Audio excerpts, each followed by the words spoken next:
వైసీపీలో చాలా యాక్టివ్ గా పనిచేసిన బాలినేని శ్రీనివాసరెడ్డి వైసీపీ ఓడిపోయిన తర్వాత కూడా ఆ పార్టీ కోసం పోరాడారు.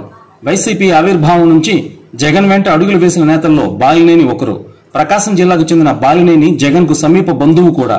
వైఎస్ రాజశేఖర రెడ్డి ప్రోత్సాహంతో రాజకీయాల్లోకి వచ్చి సక్సెస్ అయ్యారు బాలినేని. 2004లో తొలిసారి కాంగ్రెస్ పార్టీ నుంచి ఎమ్మెల్యేగా ఎన్నికయ్యారు. 2009లో అదే కాంగ్రెస్ పార్టీ నుండి ఎమ్మెల్యేగా ఎన్నికై మంత్రి పదవిని కూడా అందుకున్నారు. కానీ రాజశేఖర రెడ్డి అకాల మరణంతో జగన్ వైసీపీని ఏర్పాటు చేశారు. జగన్ కోసం తన మంత్రి పదవిని కూడా వదులుకుని బయటికి వచ్చేశారు బాలినేని. అయితే మొన్నటి ఎన్నికల్లో బాలినేనికి తగిన ప్రాధాన్యం ఇవ్వలేదు జగన్. ఇక బాలినేని 10 ఏళ్ల తర్వాత జగన్ తో పాటు వైసీపీకి దూరమయ్యారు. ఇప్పుడు జనసేనలో ఉన్నారు. వైసీపీకి వ్యతిరేకంగా గళం వినిపిస్తున్నారు. అయితే ఎన్నికలకు ముందు టీడీపీ అధినేత చంద్రబాబుతో సమావేశమైనట్లు వార్తలు వచ్చాయి. ఓటమి తర్వాత కూడా బాలినేని పోరాటానికి జగన్ పెద్దగా మద్దతు తెలపలేదు.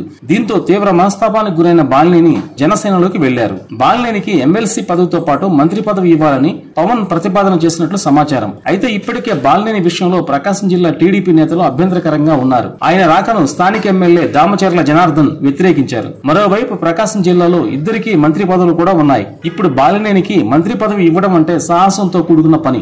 అందుకే ఎమ్మెల్సీ వరకు ఓకే, కానీ మంత్రి పదవి విషయంలో మాత్రం చంద్రబాబు పెద్దగా ఆసక్తి చూపించినట్లు లేదు. అయితే జనసేన తరపున రెడ్డి సామాజిక వర్గానికి పదవి ఇవ్వాలనుకున్నామని, తద్వారా కూటమికి మంచి జరుగుతుందని పవన్ కళ్యాణ్ చంద్రబాబును ఒప్పించారట.